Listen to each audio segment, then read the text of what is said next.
Hey everybody, I am back with my Wrath of Ashardalon minis. I have just finished the Orcs, minus the champion, because I've not done any of the champions for any of the different monsters where there is a champion assigned, so like kobolds or etc. I haven't done the kobolds at all, but there are some that I've not done the champion and just kept moving on. I'll probably do all those towards the end. So I have the Orc Basher and the Orc Archer here.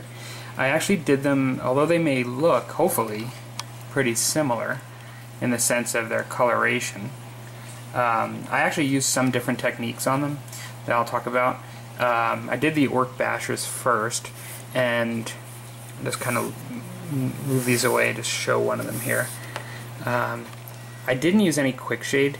I used Agrek's Earth Shade, and I ended up doing some chipping and rust effects on this model to show the wear and tear and old armor that the orc has versus something shiny new. He doesn't have access to that, I'm assuming, and as he's in the Ashardalon dungeon. So here, I mean, like, this was black, and you'll see the step-by-step that I did, but I've actually got I tried some rust effects and some chipping to show that it's been worn, so wearing on it.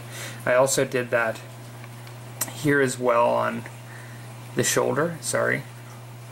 Let's see, it should come into focus here. There we go. On the shoulder area there. So it's sort of, and then as well, the mace has both chipping and rust effects on the top from much use. So, and then I did the same on buckles and things on his straps there. I didn't want him to look shiny new. Of course, I did some dry brushing just to highlight some of the detail in the black mail that he has. But yeah, this is so there's no Quick Shade here. It's just basically traditional inks. I'll do just a quick spin around here. Maybe I can get a little closer. I just can't really get the whole model in. I get too close.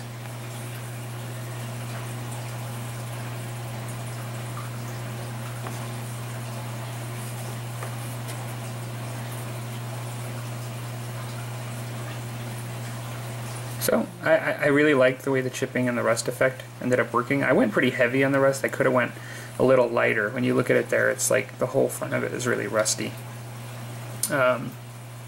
And I carried that to the interior as well, but made it a little bit less to show that it's not getting hit and stuff on the inside. Some of that black is metal, is paint is persevered there. So now the Orc Archer, I didn't do rust effects. I did do chipping, but I ended up wanting to preserve just the shiny chips, maybe a more recent damaged look on that. I did do highlighting, you know, just on the leather here, and even the black leather on the bottom, just slightly I highlighted. You could probably catch it right there. I just minimally. I didn't want it too bright. But one of the techniques that I did, other than the fact I did do a Quick Shade on this, but when you look at the step-by-step where I show the photos, I actually did some, what I guess I would call more of a detailed airbrushing. A lot of folks that are novices like myself or new to airbrushing really kind of step away from doing sort of details because of your brush control with the airbrush. Well, I sprayed him green after the primer where I wanted it green, and I was able to get it pretty good. Like, I mean, like, of course you're going to get it in some areas where you don't want it because it's an airbrush, but there's going to be other layers of base paint and things where you're going to be able to correct that. And so there are times when I think it is helpful to be able to direct your airbrushing where you want to use the airbrush and sort of hit just those targeted areas, and that's what I did here. And in the end, I can't really tell the difference that I did that. I mean, like, you know, and it was helpful to be able to do it. One thing I will say is, for those of you that may end up trying to do some of the things that I do, the Tamiya paint, the X5 green that I use very often, and I've used very often on these videos, it's an interesting paint. when you do it at a distance with an airbrush, I absolutely love this paint. And it is acrylic, but it's very different than Games Workshop or Vallejo acrylic paints. It has much more of an odor, like it even warns you, you know, when it's flammable and stuff, and it dries very differently.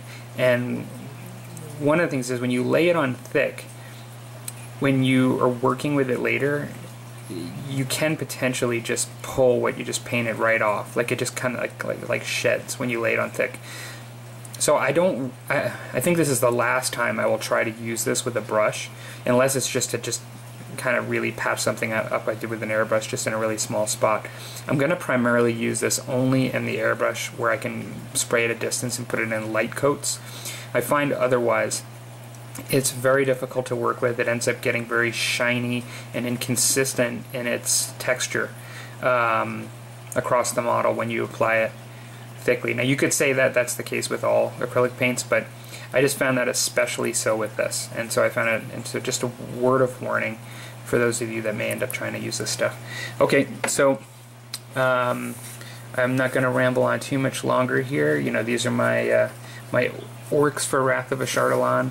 I like them a lot better than the standard red color, you know, that you receive, and it's a great opportunity that they give to be able to paint these rather than have them come painted.